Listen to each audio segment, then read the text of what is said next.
You don't have discipline. That's what you tell yourself. That's what you keep hearing. You want to launch that project. You want to train. You want to write. You want to change your life. But you don't do it. Or you do it for a few days, then you stop. So you draw a conclusion. I don't have enough discipline. I don't have enough willpower. I'm not strong enough. It's logical. It's intuitive. And it's incomplete. Look around you. There are people who move forward. They are not always more disciplined than you. They don't always wake up at 5 in the morning. They don't always follow monk-like routines. They don't always have steel willpower. But they move. They build. They learn. They launch. And you stay in place. Not because you're weak. Because you're looking at the problem in the wrong place. There's a very common idea. Discipline is the key to everything. If you want to succeed, you must be disciplined. You must wake up early. You must sleep early. You must have a perfect routine. You must force yourself. You must grit your teeth. You must hold on.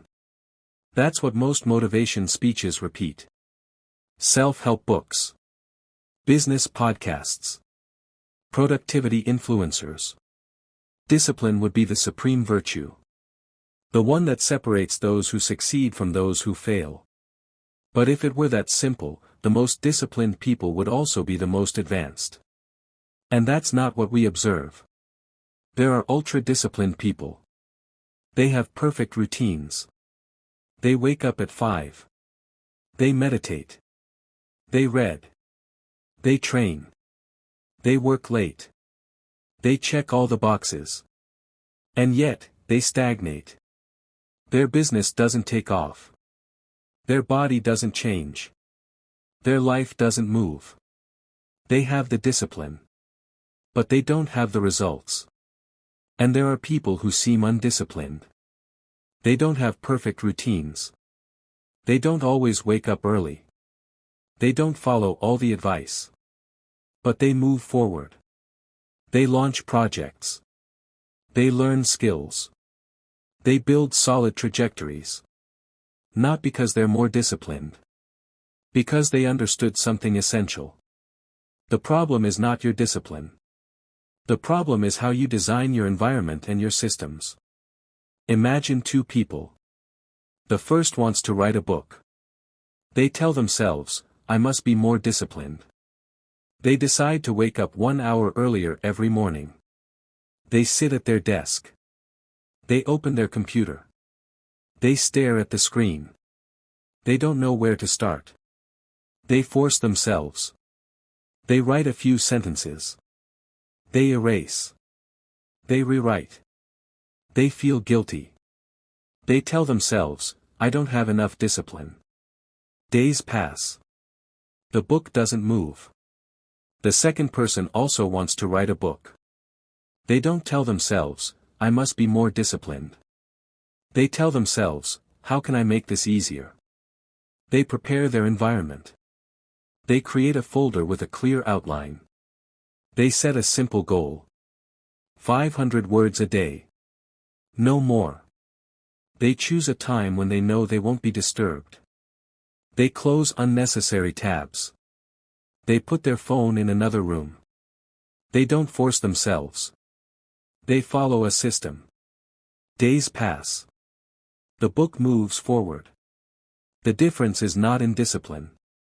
It's in design. You see the same thing in business. An entrepreneur tells themselves, I must be more disciplined. They work late. They answer messages. They handle problems. They put out fires. They feel like they're working a lot. But their offer doesn't evolve. Their business stagnates. They tell themselves, I don't have enough discipline. They force themselves even more. They work even later. They exhaust themselves. And nothing changes. Another entrepreneur, in the same sector, does something different. They don't tell themselves, I must be more disciplined. They tell themselves, what is the real bottleneck?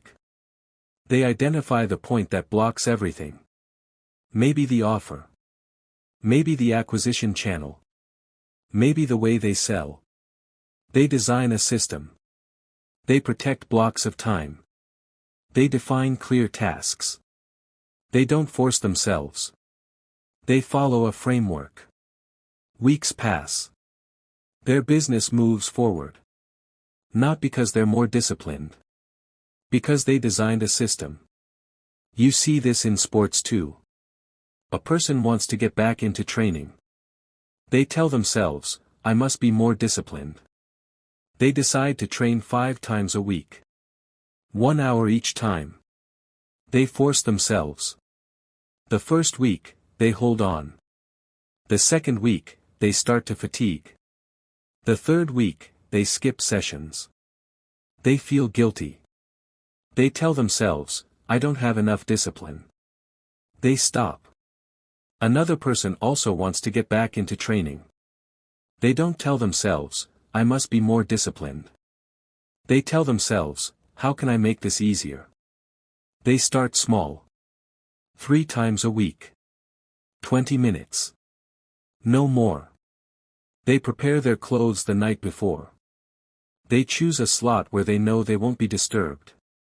They don't force themselves. They follow a system. Weeks pass. They continue. They gradually increase. Not because they're more disciplined. Because they designed a system. You see this in learning as well. A student wants to learn a new skill. They tell themselves, I must be more disciplined. They decide to study 3 hours a day. They sit down. They open their courses. They read. They reread. They highlight. They feel guilty when they can't do it. They tell themselves, I don't have enough discipline. Weeks pass. They progress little. Another student also wants to learn this skill. They don't tell themselves, I must be more disciplined. They tell themselves, how can I make this easier? They set a clear goal. 30 minutes a day. No more. They choose the exercises that truly matter. They test themselves regularly. They don't force themselves. They follow a system. Weeks pass. They progress. Not because they're more disciplined. Because they designed a system. What we see in these examples is not that discipline doesn't matter. It's that discipline alone is not enough. What matters is the design of the environment and systems. There's a useful image. Imagine a rock at the top of a hill. You want to get it to the bottom. You have 2 options. The first is to push it with your arms. You force yourself. You sweat. You exhaust yourself. The rock moves a bit. Then it stops. You tell yourself, I don't have enough discipline. The second option is to dig a groove. You place the rock in the groove. You push it a little. And then, the slope does the work. The rock rolls down on its own. You don't need to force yourself. You just need to have dug the right groove. Your discipline is the strength of your arms. Your systems are the groove.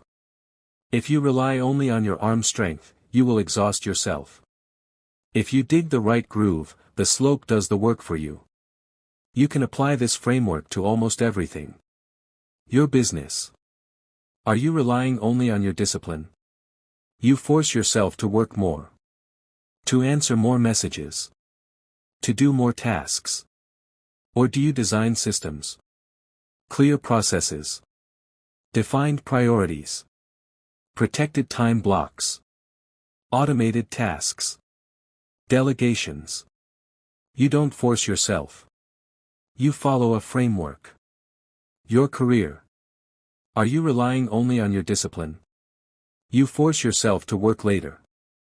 To take on more projects. To say yes to everything. Or do you design systems? Targeted skills. A network maintained regularly. Visible project.